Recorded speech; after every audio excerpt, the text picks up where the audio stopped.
హరే కృష్ణ. అందరికీ కూడా తెలుగు గీత కార్యక్రమానికి స్వాగతం అండి. సో తెలుగు గీత కార్యక్రమం మొదలు పెట్టుకునే ముందు ప్రార్థనలు చేద్దాము. हरे कृष्णा प्रभु जी दंडवत प्रणाम। ఓం అజ్ఞానాతిమిరాంధస్య జ్ఞానాంజనాశలాకయా చక్షురున్మిళితం యేన తస్మై శ్రీ గురవే నమః. నమో ఓం విష్ణుపాదాయ కృష్ణప్రష్టాయ భూతలే శ్రీమతే భక్తివేదాంత స్వామినితి నామినే. నమస్తే సరస్వతే దేవే గౌరవాణి ప్రచారిణి నిర్విశేష శూన్యవాది పాశ్చాత్య దేశతారిణి. జయ శ్రీ కృష్ణ చైతన్య ప్రభు నిత్యానంద శ్రీ అద్వైత గదాధర శ్రీవాసాది గౌర భక్త వృంద.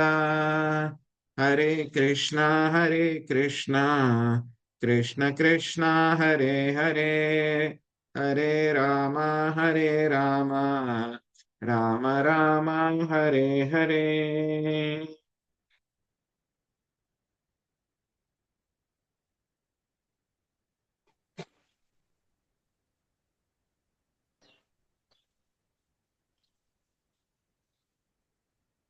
ఈరోజు మనం భగవద్గీత మొదటి అధ్యాయము మొదటి శ్లోకము ప్రారంభించుకోబోతున్నాము. అందరికీ కూడా దండోత్ ప్రణామాలు. దండ ప్రణామ ప్రభు జీ. హరే కృష్ణ. హరే కృష్ణ. ధర్మక్షేత్రే కురుక్షేత్రే సమవేతాయుయుత్సవః మామకా పాండవాశ్చైవ కిమకుర్వత సంజయ. ధృతరాష్ట్రం వాచ ధర్మక్షేత్రే కురుక్షేత్రే సమవేతాయుయుత్సవః మామకా పాండవాశ్చైవ కిమకుర్వత సంజయ. ధర్మక్షేత్రే కురుక్షేత్రే సమవేతాయుయుత్సవః మామకా పాండవాశ్చైవ కిమకుర్వత సంజయ. ధృతరాష్ట్రం వాచ ధృతరాష్ట్రుడు పలికెను. ధర్మక్షేత్రే కురుక్షేత్రే. ధర్మక్షేత్ర అంటే కనుక యాత్రాస్థలం అన్నమాట. కురుక్షేత్రం అనేటువంటి ప్రదేశం సో ఇప్పుడు హర్యానా రాష్ట్రంలో ఉంది. సమవేత యుయుత్సవ. సమవేత అంటే కనుక అక్కడ అందరూ కూడా ఏమయ్యారు, కలుసుకున్నారు. యుయుత్సవ ఎందుకు? ఊరికే ఏదో పిక్నిక్ చేసుకోవడానికో పార్టీ చేసుకోవడానికో లేకపోతే ఏదో పెళ్లికో రాలేదు వాళ్ళందరూ కూడా. ఎందుకు వచ్చారు వాళ్ళు? యుయుత్సవ, యుద్ధం చేయడానికి వాళ్ళు వచ్చారు అనమాట. ఎవరు వచ్చారు అక్కడ? మామక అంటే కనుక ధృతరాష్ట్రుడు చెప్తున్నారు కదా, మామక అంటే కనుక నా పుత్రులు, అదే విధంగా నా పుత్రుల పక్షంలో ఉన్నటువంటి వాళ్ళు. పాండవ పాండవులు పాండవులు అంటే కనుక పాండురాజు యొక్క కుమారులు. ఎందుకు వచ్చారు వాళ్ళందరూ కూడా? నిశ్చయంగా వాళ్ళందరూ కూడా యుద్ధం చేయడానికి అక్కడ అందరూ కూడా కలుసుకున్నారు. వచ్చిన తర్వాత కిం కుర్వత, ఏం చేశారు వాళ్ళందరూ కూడాను? వాళ్ళందరూ కూడా ఏం చేశారు, ఏం చేస్తున్నారు అనేది ఇంకా ధృతరాష్ట్రుడి యొక్క ప్రశ్న. సో ధృతరాష్ట్రుడు ఇట్లు పలికెను, ఓ సంజయ, ధర్మక్షేత్రమైన కురుక్షేత్రమునందు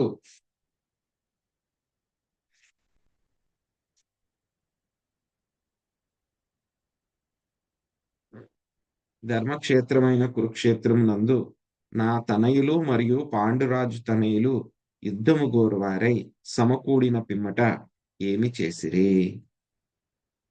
సో మనందరికీ కూడా తెలుసు, యొక్క భగవద్గీత అనేటువంటిది ఎప్పుడు చెప్పబడింది?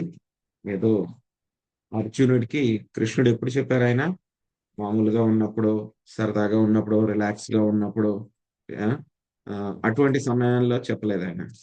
అది ఒక పెద్ద యుద్ధం అన్నమాట. చరిత్రలోనే అప్పట్లో ఏంటంటే కనుక మనకి వరల్డ్ వార్ 1, 2 మనకి దగ్గరలో మనకి చదువుకున్నాం మనం. కానీ ఇది వరల్డ్ వార్ 1, 2 కన్నా కూడా చాలా ఎక్కువ అన్నమాట. ఎందుకంటే మొత్తం ప్రపంచంలో ఉన్నటువంటి సైన్యం అంతా కూడా ఎక్కడికి వచ్చారు? వాళ్ళందరూ కూడాను ఈ యొక్క కురుక్షేత్రంలోకి వచ్చారు. ప్రతి ఒక్కళ్ళు ప్రపంచంలో ఎక్కడున్నారో అందరూ కూడా వచ్చారు. ఓన్లీ ఏదో భారతదేశంలో ఉన్నటువంటి రాజులు మాత్రమే కాదు. ఉం? సో వాళ్ళందరూ కూడా వచ్చిన తర్వాత అప్పుడు ఒక పెద్ద యుద్ధం జరగబోతూ ఉందన్నమాట. సో యుద్ధం జరగబోతుందంటే కనుక చాలా పెద్ద యుద్ధం అందరికీ కూడా. అందులోనూ బయట వాళ్ళకే చాలా ఏం జరుగుతుంది? ఏం జరుగుతుంది? అని చెప్పి ఆతృత ఉంటుంది యుద్ధం యొక్క రిజల్ట్ ఏం జరిగిందని. అలాంటిది మరి ధృతరాష్ట్రుడు అంటే గనక ఆయన గుడ్డివాడు కాబట్టి, ఆయన వెళ్ళలేడు కాబట్టి యుద్ధానికి ఆయన తరపున మొత్తం అందరిని కూడా పంపించాడాయన. హ్మ్. దుర్యోధనుడినిచ్చి వేరే సైన్యాన్ని అందరిని కూడా ఇచ్చి పంపించాడన్నమాట. ఎవరితో మాట్లాడుతున్నాడు ఈ యొక్క విషయము ధృతరాష్ట్రుడు అంటే గనక సంజయుడితో మాట్లాడుతున్నాడు. సంజయుడు ఎవరు? ధృతరాష్ట్రుడి యొక్క మంత్రి అన్నమాట. సెక్రటరీ. సో సంజయుడు వెళ్ళి సంజయుడిని అడుగుతున్నారనమాట. ఏం అడుగుతున్నారు? నా కుమారులు పాండు కుమారులు కూడా ఆ యొక్క ధర్మక్షేత్రమైన కురుక్షేత్రంలో కలుసుకున్న తర్వాత యుద్ధం చేద్దాము అని చెప్పేసి అందరూ కూడా అక్కడికి వెళ్ళారు. వెళ్ళిన తర్వాత ఏం చేశారు వాళ్ళు అని చెప్పేసి అడిగారనమాట. సో ఇది ధృతరాష్ట్రుడి యొక్క ప్రశ్న.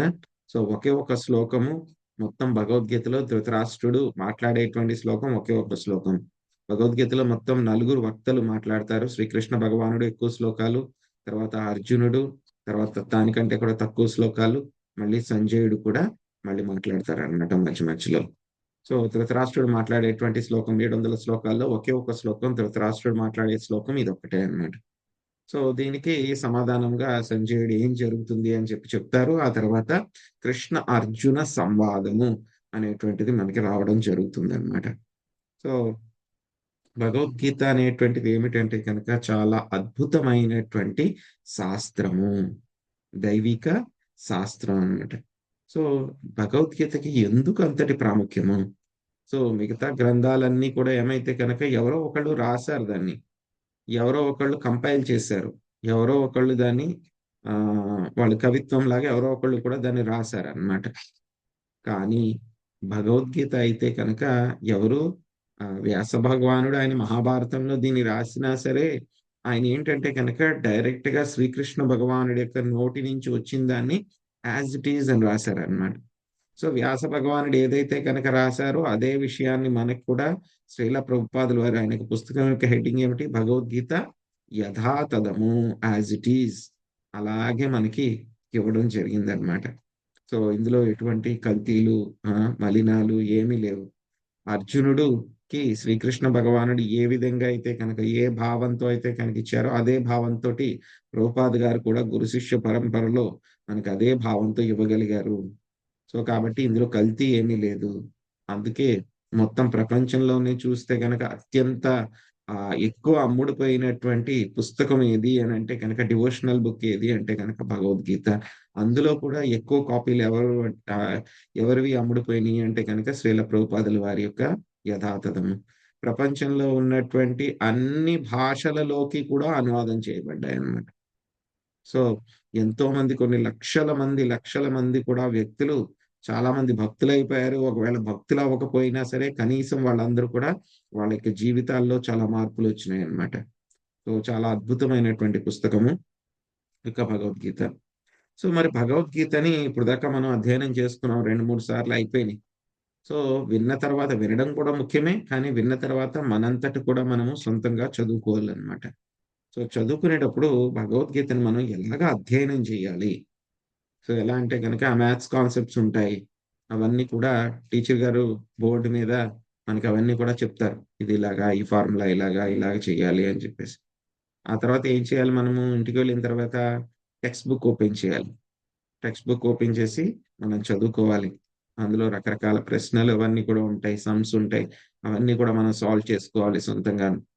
సో అలాగే భగవద్గీత కూడా మీరిక్కడ వింటున్నారు. చక్కగా టీచర్స్ అందరూ కూడా వచ్చి చెప్తున్నారు. చెప్పిన తర్వాత అక్కడితో ఆగిపోకూడదు. మీరు పుస్తకాన్ని ఓపెన్ చేసి ఏం ప్రభుపాదులు వారు రాశారు అని చెప్పి డైరెక్ట్‌గా మీరు కూడా పుస్తకం ఓపెన్ చేసి చదువుకోవడం నేర్చుకోవాలి. ఎందుకంటే గనక ప్రభుపాద్ గారు ఏం చెప్తారు? సో నా యొక్క భావాలని నేను పుస్తకాల్లో రాసిపెట్టాను. ఈ యొక్క ఏదైతే కనుక ప్రభుపాద్ గారి భాష్యం ఏముందో దాన్నేమంటారాయన? నా యొక్క డివోషనల్ ఎక్స్‌టసీస్. నా యొక్క భక్తి పారవస్యంలో రాసినటువంటి భాష్యాలు ఇవన్నీ కూడా అని చెప్పారు. అందుకే అవి అంత శక్తివంతమైనటువంటివన్నమాట. ఎంతో మంది జీవితాల్లో మార్పు తీసుకొని వచ్చినాయన్నమాట. సో కాబట్టి కేవలం భగవద్గీత ఇక్కడ వింటున్నారు. Very good. చాలా మంచిదే. శ్రవణం చేస్తూ ఉన్నారు. శ్రవణం చేసిన తర్వాత కూడా సొంతంగా మీరు వెళ్లి మీ పుస్తకాన్ని తీసి దీన్ని అధ్యయనం చేయడం ప్రారంభించాలి. మామూలుగా అధ్యయనం చేయడం అనంటే గనక భగవద్గీతని ఇదివరకు మనకి ఏమొస్తాయి నావెల్స్ వచ్చాయన్నమాట. నావెల్స్ అయితే గనుక ఏం చేస్తాం ఇలా టక్ టక్ టక్ టక్ అని ఏం జరుగుతుంది? ఏం జరుగుతుంది? అని చెప్పి మనం ముందుకు వెళ్ళిపోతాం. అదే తర్వాత మనకి వారపత్రికలొచ్చాయి, మాసపత్రికలు, స్వాతి ఏవో పుస్తకాలేవో వచ్చాయండి. అవి మళ్ళీ న్యూస్ పేపర్స్. న్యూస్ పేపర్స్ ఎలా చదువుతాం? హెడ్డింగ్ ఏం పెట్టాడు? ఏం జరిగింది? ఏం జరిగింది? టక్ అయిపోయింది అంతే. ఒకసారి చదివిన తర్వాత దాన్ని ఎవరైనా పట్టించుకుంటారా? నిన్నటి న్యూస్ పేపర్ తీసుకొచ్చి ఎవరైనా ఇచ్చారనుకోండి, మీరు చదువుతారా దాన్ని? చదవరు. అయిపోయింది కదా! ఈరోజు న్యూస్ పేపర్ ఇవ్వండి చదువుకుంటాం అని అంటారు. ముందుగా న్యూస్ పేపర్ తీసుకున్న వెంటనే ఫస్ట్ చూసేదేంటి? డేట్. ఈ రోజుదేనా? కాదు. ఈ రోజుదే. ఈ రోజుదైతే చదువుతాం. అది కూడా ఏంటి పొద్దున్న చదివిన న్యూస్ పేపర్ మళ్ళీ సాయంత్రం తీసి మీరు చదువుతారా? ఎవరు చదవరు. ఒక్కసారి ఆ న్యూస్ పేపర్ చదివామంటే గనక అయిపోయింది. దాని పని అయిపోయింది. కానీ భగవద్గీత అలా కాదు. భగవద్గీత అనేటువంటిది ఇంచుమించు 5,000 సంవత్సరాల క్రితం ఇవ్వబడింది. ఇప్పటికీ కూడా భగవద్గీతలో రాసిన విషయాలు ఇప్పటికీ కూడా ఔట్‌డేటెడ్ అవ్వలేదు. ప్రతి దానికి కూడా ఏముంటుంది మనకి ఎక్స్‌పైరీ డేట్ ఉంటుంది. సో, మీరొక సబ్బు కొనుక్కున్నా, ఒక షాంపూ కొనుక్కున్నా, ఏది కొనుక్కున్నా సరే దానికి ఏముంటుంది ఎక్స్‌పైరీ డేట్ ఉంటుంది. ఈవెన్ ప్రతిదానికి ఎక్స్‌పైరీ డేట్. ఈ లోపల వాడండి. కొన్నిట్లికి తక్కువ ఉంటుంది. కొన్నిట్లికి ఎక్కువ ఉంటుంది. పాలు అలాంటివైతే గనక ఒక రోజు, 2 రోజులు పెడతారు ఎక్స్‌పైరీ డేట్ 3 రోజులు.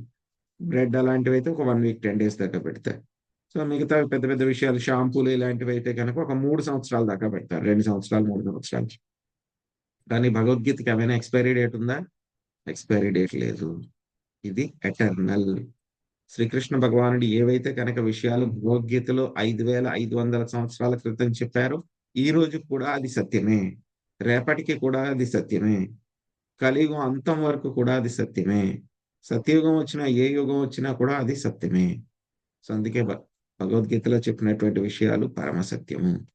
ఈ యొక్క పుస్తకం మీరు ఇప్పుడు తీసి చదివినా అదే ఉంటుంది. 100 సంవత్సరాల తర్వాత తీసి చదివినా సరే, మీ పిల్లలకి, మనవళ్ళకి, మునిమనవళ్ళకి కూడా అదే పుస్తకం భగవద్గీతలో. మార్పేమీ ఉండదు. భగవద్గీతలో చెప్పినటువంటి విషయాలు. మన యొక్క పుస్తకాలు రాజ్యాంగం గాని, మిగతావన్నీ కూడా ఎన్ని సార్లు మార్పులు చేశారు? అమెండ్‌మెంట్‌లు ఎన్ని సార్లు చేశారు? సో, ఒక గడిచిన 75 సంవత్సరాల్లో అయితే గనక కనీసం ఒక 300, 500 సార్లు దాని మార్పులు, చేర్పులు అన్నీ కూడా చేశారు. అంటే ఏంటి? అది రాసిందంతా కూడా ఏమిటి? పెర్ఫెక్ట్ కాదు. పరిపూర్ణం కాదు. కానీ భగవద్గీతలో ఏమైనా అమెండ్‌మెంట్స్ వచ్చినియా? ఏమీ రాలా. భగవద్గీతలో ఏమీ అమెండ్‌మెంట్స్ ఏమీ రాలేదు. సో, ఇంకా ఏంటంటే గనక భగవద్గీతని మనం ఎలాగ అధ్యయనం చేయాలి అంటే గనక చాలా భగవద్గీతని మనం చదవకూడదు. భగవద్గీతని మనం అధ్యయనం చేయాలి. అధ్యయనం చేయడము అనంటే కనుక ఎలా అయితే గనక మన మ్యాథ్స్ పుస్తకాలు గాని, సైన్స్ పుస్తకాలు గాని చదువుకునేటప్పుడు ఎగ్జామ్స్ చదువుకునేటప్పుడు ఏం చేస్తాం? ఊరికే ఒకసారి ఇలా చదువుకొని వదిలేస్తామా? లేదు. ఒకసారి చదువుతాం. మళ్ళీ రెండోసారి దాని పారాగ్రాఫ్ అంతా చదువుతాం. అందులో ముఖ్యమైన విషయాలు పాయింట్స్ ఏంటని అండర్‌లైన్ చేసుకుంటాం. ఆ తర్వాత మళ్ళీ పాయింట్స్ అయిన తర్వాత కూడా అందులో మళ్ళీ ఇంపార్టెంట్ అయితే గనక 1, 2 పాయింట్స్ మనం నోట్ చేసి పెట్టుకుంటాం. అది కూడా కాలేదు మనకు అర్థం కాలేదంటే ఆ పాయింట్స్ మళ్ళీ తర్వాత క్వెషన్స్ అడుగుతాం మనం ఎవరినైనా సరే. మన గురువుల్ని గాని, లేకపోతే మన యొక్క స్నేహితుల్ని గాని ఎవరో ఒకళ్ళ క్వెషన్‌లు అడుగుతాం. అలాగే భగవద్గీత కూడా మనము క్షుణ్ణంగా చదువుకోవాలి. క్షుణ్ణంగా ఎలా అయితే గనక ఎగ్జామ్స్‌కి ప్రిపేర్ అయ్యేటప్పుడు ఎలా చదువుకుంటాం మనం సబ్జెక్ట్ అంతాను, అలాగే భగవద్గీత కూడా మనం చదువుకోవాలి. భగవద్గీత అనేటువంటిది ఏంటంటే గనక అంత పరిపూర్ణమైనటువంటిది. ఇంకొక బ్యూటీ ఏంటంటే గనక మీరు మ్యాథ్స్ పుస్తకం చదువుకున్నారు. ఏదో ఒక ట్రిగనోమెట్రీ చదువుకున్నారు. ఒక 10 సార్లు చదివారు. మీకు కాన్సెప్ట్ అంతా అర్థమైపోయింది మొత్తం అంతా. మళ్ళీ 11సారి చదివితే మీకేమన్నా కొత్త విషయం ఏమన్నా వస్తుందా అందులోంచి? ఏమి రాదు. అదే ఉంటుంది. కానీ భగవద్గీత అయితే గనక మీరు చదివే కొద్దీ కూడా అందులోంచి ఇంకా మనకి కొత్త కొత్త రివలేషన్స్ అన్నీ కూడా వస్తాయి మనకి. కొత్త కొత్త విషయాలన్నీ కూడా తెలుస్తూ ఉంటాయి. ఒకటోసారి చదివినప్పుడు కొన్ని వస్తాయి. పదోసారి చదివినప్పుడు కొన్ని వస్తాయి. ఈవెన్ వందోసారి చదివినప్పుడు కూడా మనకి ఇంకా ఇంకా చాలా విషయాలన్నీ కూడా వస్తాయి. భగవద్గీతలో ఉన్నటువంటి జ్ఞానం ఎంత జ్ఞానం అంటే గనక పసిఫిక్ మహాసముద్రంలో ఉన్నటువంటి జ్ఞానం అగాధము. అంత అగాధమైనటువంటిదనమాట భగవద్గీత. ఇక భగవద్గీత యొక్క రిఫరెన్సెసే మనకి అన్నీ కూడా మిగతా జ్ఞానాలుగా శ్రీమద్ భాగవతం అంతా కూడా ఏమిటి భగవద్గీతని ఫర్దర్ ఎక్స్‌ప్లెయిన్ చేశారు మనకి ఫుల్‌గా. అందుకే మనకేంటి శ్రీమద్ భాగవతం చదవడానికి క్వాలిఫికేషన్ ఏంటి ముందుగా మనము భగవద్గీత చదవాలి. సో, భగవద్గీతను మనము చదివేటప్పుడు చాలా జాగ్రత్తగా ఉండాలి. ఎవరు పడితే కనుక వాళ్ళ దగ్గర చదవకూడదు. సో, భక్తుల యొక్క సాంగత్యంలో చదవాలి. గురు శిష్య పరంపరలో వచ్చిన విధంగా జ్ఞానం తీసుకోవాలి. సో, ఎవరికి వాళ్ళు ఇష్టం వచ్చినట్లు చెప్పేటువంటి మోటివేషన్స్ ఏవో ఇదేమీ లేదు.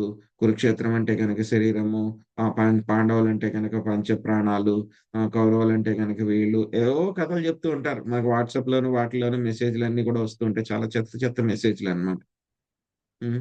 సో, ఏదో మనోళ్ళందరూ కూడా ఎక్కడి నుంచో వచ్చారు. అక్కడ మధ్య ఏషియా నుంచి ఎక్కడి నుంచో ఇండియాలోకొచ్చారు ఆర్యులు. అవి ఇవి అని చెప్పి ఏవేవో చెప్తూ ఉంటారు అవన్నీ కూడా. అవన్నీ కూడా చాలా తప్పు. అటువంటి వాటిలన్నిటిని కూడా మనం నమ్మకూడదు. భగవద్గీతలో విషయాలు మనము భగవద్గీత ఏమిటంటే గనక పరిపూర్ణమైనటువంటిదనమాట. దానిలో మనం ఎక్కడి నుంచి కూడా దానికేమి సపోర్ట్ అవసరం లేదు. భగవద్గీత అర్థం చేసుకోవడానికి వేరే గ్రంథాల యొక్క సపోర్ట్ అవసరం లేదు. కానీ ఏంటంటే గనక వేరే గ్రంథాలు అర్థం చేసుకోవడానికి భగవద్గీత కావాల్సుంటుంది. ఎలా అయితే గనక ట్రిగనామెట్రీ ఫార్ములాస్ ఉన్నాయనుకోండి. ఆ ఫార్ములాస్ ఉంటేనే మనకి వేరేవన్నీ కూడా ఎక్స్‌పాండ్ అవుతాయి. సైన్స్ కింద సివిల్ ఇంజినీరింగ్ అవన్నీ కూడా చాలా అప్లికేషన్స్ అన్నీ కూడా వస్తాయి. సో, అలాగే భగవద్గీత చదువుకుంటే దాని యొక్క అప్లికేషన్సే మనకి మిగతా గ్రంథాలన్నిటిలో కూడా వస్తాయన్నమాట. సో, కాబట్టి భగవద్గీతను మనం ఎలాగ అర్థం చేసుకోవాలి? అర్జునుడు ఏ విధంగా అయితే కనుక శ్రీకృష్ణ భగవానుడి నుంచి అర్థం చేసుకున్నారో, అదే విధంగా మనము భగవద్గీతని అర్థం చేసుకోవాలనమాట. ఒక్కసారి మనం ఈ గ్రంథాన్ని చదువుకుంటే గనక మొత్తము అన్ని శాస్త్రాల యొక్క జ్ఞానం అంతా కూడా మనకి వచ్చేస్తుందనమాట. సో, మొత్తం అన్ని వేదాల యొక్క సారము అంతా కూడా మనకి యొక్క భగవద్గీతలోనే పెట్టబడిందనమాట. ఇక్కడ లేనటువంటి విషయము ఏది కూడా ఉండదనమాట. సో, తర్వాత మనము ధృతరాష్ట్రుడి దగ్గరికి వెళ్ళిపోదాం. ఇది భగవద్గీత దగ్గర నుంచి మీరందరూ కూడా మీ పుస్తకాలు మీరు తీసుకొని మీరు అధ్యయనం చేసుకోవడం పెట్టండి. సో, ఆ తర్వాత ధృతరాష్ట్రుడు ఏం చేస్తున్నాడు? ఏమంటున్నాడు ధృతరాష్ట్రుడు ఇక్కడ ధర్మక్షేత్రే, కురుక్షేత్రే. సో, ఎక్కడ వచ్చారు వీళ్ళందరూ కూడా? ధర్మక్షేత్రమైనటువంటి కురుక్షేత్రంలోకొచ్చారు. కురుక్షేత్రం అనేటువంటిది ఏంటి? చాలా పవిత్రమైనటువంటి ప్రదేశం. సో, జనరల్‌గా మనకెక్కడైనా సరే మంచి పుణ్యక్షేత్రాలకి అటువంటి వాటిలకి వెళ్తే గనక ఏమవుతుంది? అప్పటిదాకా కూడా మనం ఎంత చెడ్డవాళ్ళమైనా సరే అక్కడికి వెళ్తే గనక మన మీద కొంచెం మంచి ప్రభావం వస్తుందన్నమాట. తప్పకుండా వస్తుంది. సో, ఎంతో పాపాలు చేసేవాడైనా సరే ఇక్కడికొచ్చిన తర్వాత పోన్లే ఇక్కడ చేయొద్దులే పాపం. తర్వాత చూసుకుందాంలే బయటికెళ్ళిన తర్వాత చేసుకుందాం అని చెప్పేసి వాడు కూడా కొంచెం పరివర్తన వస్తుందన్నమాట. అంటే గనక వాళ్ళలో కూడా కొంచెం యొక్క మార్పు అనేటువంటిది వస్తుందన్నమాట. సో, అలాగా ఇప్పుడేమైంది అందరూ కూడా ఎక్కడికెళ్లారు? ధర్మక్షేత్రమైన కురుక్షేత్రంలోకి వెళ్లారు. కురుక్షేత్రం అంటే సో, ఇక మహాభారత యుద్ధం జరక్క ముందు నుంచే ఎంతో చాలా పవిత్రమైనటువంటి ప్రదేశం పుణ్యక్షేత్రం అన్నమాట అక్కడ. సో, అక్కడికి వెళ్ళిన తర్వాత ఈయనకి 2 అనుమానాలన్నమాట. ఏమిటి? 2 జరగొచ్చు. ధృతరాష్ట్రుడు గెస్ చేస్తున్నాడన్నమాట. ఒకటి అటువంటి పుణ్యక్షేత్రాలకు వెళ్తే గనక ఏమవుతుంది? భక్తులు ఇంకా వాళ్ళు ఇంకా బాగా ఏమైపోతారు? ఆనందం అయిపోతారు. వాళ్ళింకా మంచి ప్రభావం వస్తుంది. వాళ్ళింకా సాత్వికమైపోతారు. ఈవెన్ చెడ్డవాళ్ళు కూడా సాత్వికమైపోతారు. ఇక్కడ 2 అవకాశాలున్నాయి. ఒకటి నా కుమారుడు దుర్యోధనుడు వీళ్ళందరూ ఉన్నారు కదా! వాళ్ళందరూ కూడా ధృతరాష్ట్రుడు అనుకోడు చెడ్డవాడని చెప్పి మంచివాళ్ళే మేమే కరెక్ట్ అని అనుకుంటాడు. బట్ వాళ్ళ మీద కూడా ఏమైనా యొక్క ప్రభావం వచ్చేసి యుద్ధం ఎందుకు చేయడము, ఈ సంపదలన్నీ కూడా ఎందుకు అవసరం లేదు. ఎంతో కొంత భాగం ఇచ్చేసి సంధి చేసుకుందాం వాళ్ళతోటి యుద్ధం చేసుకోవడం ఎందుకు అని చెప్పి దుర్యోధనుడు ఏమైనా వెనక్కి తగ్గిపోయాడేమో అని చెప్పి భయం అన్నమాట ధృతరాష్ట్రుడికి. దుర్యోధనుడికి మహత్వాకాంక్ష ఉంది. కానీ అంతకంటే ఎక్కువ మహత్వాకాంక్ష ధృతరాష్ట్రుడికి కూడా ఉందన్నమాట. సో, అందుకే దుర్యోధనుడు ఏమైనా తగ్గిపోతాడేమో, ఆగిపోతాడేమో, యుద్ధం ఏమైనా సంధి చేసేసుకుంటాడేమో అని చెప్పేసి ఒక భయం. రెండవది ఇంకొక ఇంకొక ఆపర్చునిటీ అవకాశం. ఏంటది? అనుకోకుండా వచ్చేటువంటి అవకాశం ఏంటి? అక్కడికి వెళ్ళిన తర్వాత పాండవులు వాళ్ళు ఆల్రెడీ మంచి స్వభావం కలిగినటువంటి వాళ్ళు కాబట్టి, అక్కడికి వెళ్ళిన తర్వాత వాళ్ళకి ఇంకా మంచి స్వభావం వచ్చేసి, మేము కూడా యుద్ధం చేయడము, ఎందుకు యుద్ధం చేయడము, మీరే రాజ్యం తీసుకోండి, మేము ఎక్కడికైనా వెళ్ళిపోతాము అని చెప్పేసి వాళ్ళు కూడా ఆ యుద్ధం చేయడం మానేస్తారేమో! అటువంటి అవకాశం ఏమైనా ఉందేమో! సో, మనం కూడా అడుగుతాం గదా! ఎప్పుడైనా అలాంటియేమైనా జరుగుతుంటే క్రికెట్ మ్యాచ్ ఏదో ఒకటి జరుగుతుంటే, ఏమైంది? వాళ్ళెలా జరిగారు? వాళ్ళెలా ఆడారు? వీళ్ళెలా ఆడారు? అని చెప్పి అలా అడుగుతాం గదా! సో, అలాగే ఇవేంటంటే అవకాశాలున్నాయి కాబట్టి వాళ్ళేం చేశారు అని అడుగుతున్నారు. అంటే ఈ 2 కూడా జరగడానికి అవకాశం ఉంది. ఒకటి దుర్యోధనుడు యుద్ధం ఆపేసే అవకాశం ఉంది. సంధి చేసుకునే అవకాశం ఉంది. పాండవులు కూడా మాకు యుద్ధం అవసరం లేదు. మేము మొత్తం అంతా కూడా మీకే ఇచ్చేస్తున్నాం. మేము పట్టించుకోము అని చెప్పి చెప్పేటువంటి అవకాశం కూడా ఉంది. ఎందుకు అవకాశం ఉంది అని అంటే కనుక ఈ యొక్క కురుక్షేత్రం అనేటువంటిది ఆ యొక్క పవిత్ర పుణ్యక్షేత్రం కాబట్టి అక్కడ అవకాశం ఉంది. సో రెండవది ఏమిటి, అక్కడ శ్రీకృష్ణ భగవానుడు పాండవుల యొక్క పక్షాన ఆయన ఉన్నారన్నమాట. సో కాబట్టి వాళ్ళ పక్షాన ఉండబట్టి పాండవులు కూడా ఏంటి, వాళ్ళ మీద కూడా ఆ మంచి ఆ యొక్క ఇన్ఫ్లుయెన్స్ అన్నమాట, ప్రభావం వచ్చేసి వాళ్ళు కూడా యుద్ధం చేయడం మానేస్తారేమో అని చెప్పేసి అదొక అనుకోకుండా వచ్చేటువంటి లాభం అన్నమాట. ఆ లాభం ఏమైనా కలుగుతుందేమో అని చెప్పేసి అనుకుంటూ ఉన్నారు. సో ఇక్కడ కానీ నిజంగా ఏం జరుగుతుంది యొక్క కురుక్షేత్రంలో అంటే కనుక, ఎలా అయితే కనుక ఈ యొక్క ఆ, వరి వరి పండించేటప్పుడు ఏం చేస్తారు, నాట్లు వేస్తారు. నాట్లు వేసిన తర్వాత అందులో మొలకలు వస్తాయి అన్నమాట. మొలకలు వచ్చినప్పుడు అందులో ఒక్కొక్కసారి వరితో పాటు మిగతావి కొన్ని కలుపు మొక్కలు కూడా వచ్చేస్తాయి. కొన్ని కలుపు మొక్కలు వచ్చేస్తాయన్నమాట. సో, అప్పుడు రైతు ఏం చేస్తాడు? చక్కగా వరిని పరీక్షించి ఏవైతే గనక కలుపు మొక్కలు ఉన్నాయో వాటిని తీసేసి కేవలం వరి మొక్కలను మాత్రం ఆయన ఉంచుతాడన్నమాట. ఎందుకంటే కలుపు మొక్కలు తీయకపోతే గనక ఏమవుతుంది? వరి మొక్కలనేవి పెరగనివ్వవు. అందుకని ఏం చేస్తారు? ఇక కలుపు తీసేస్తూ ఉంటారు ఎప్పటికప్పుడు అన్నమాట. సో, అలాగే ఇక్కడ కూడా ఏమిటి, అన్నెసెసరీ వీడ్స్ అన్నమాట.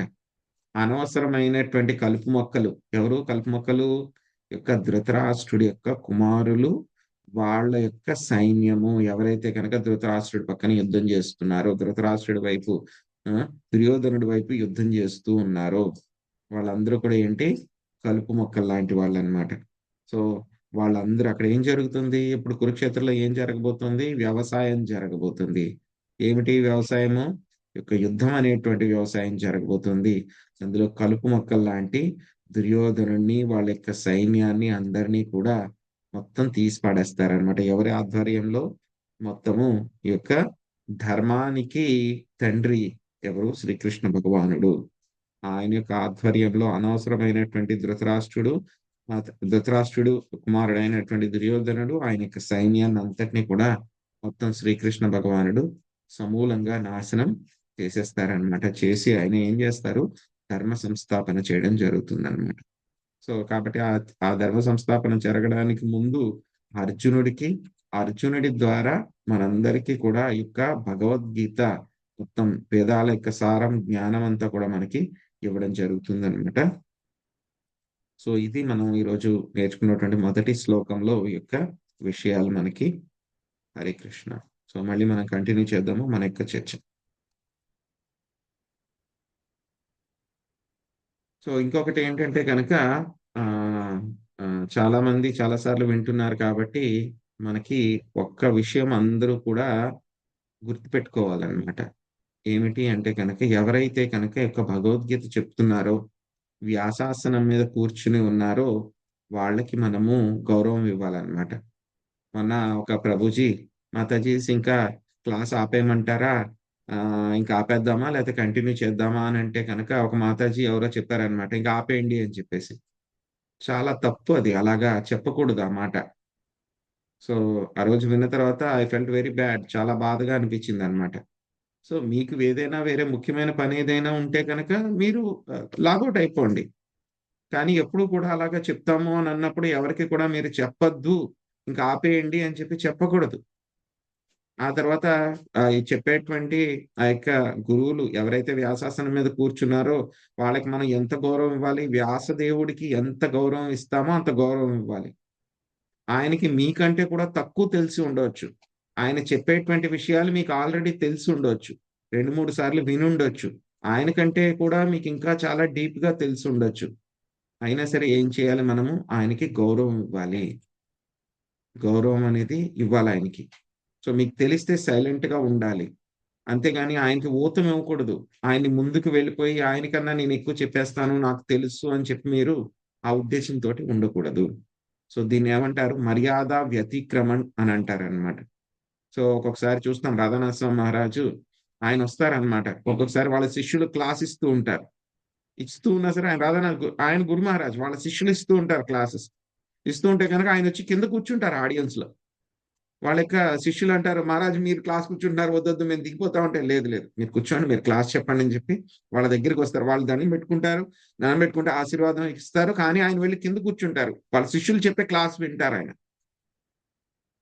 సో అలాగా మనం ఎప్పుడు కూడాను ఇంక మర్యాద వ్యతిక్రమణ అనేటువంటిది చేయకూడదు. ఎందుకంటే మీరందరూ కూడా భక్తులవుతున్నారు. చాలా మంది దీక్ష తీసుకుంటున్నారు. ఇంకా గొప్ప గొప్ప వైష్ణవులు అవ్వబోతున్నారు కాబట్టి ఇవన్నీ కూడా మనం నేర్చుకోవాలన్నమాట చిన్న చిన్న విషయాలు. సో ఎందుకంటే గనక చదువుకుంటున్నాం అంటే చదువే కాదు. చదువుతో పాటు మనకి సంస్కారం కూడా రావాలి. అలాగే భగవద్గీత జ్ఞానం తీసుకుంటున్నాం అంటే గనక మనకి పరివర్తన, హృదయ పరివర్తన కూడా జరగాలన్నమాట. సో ఇదండి ఈరోజు నేర్చుకుంది. హరే కృష్ణ.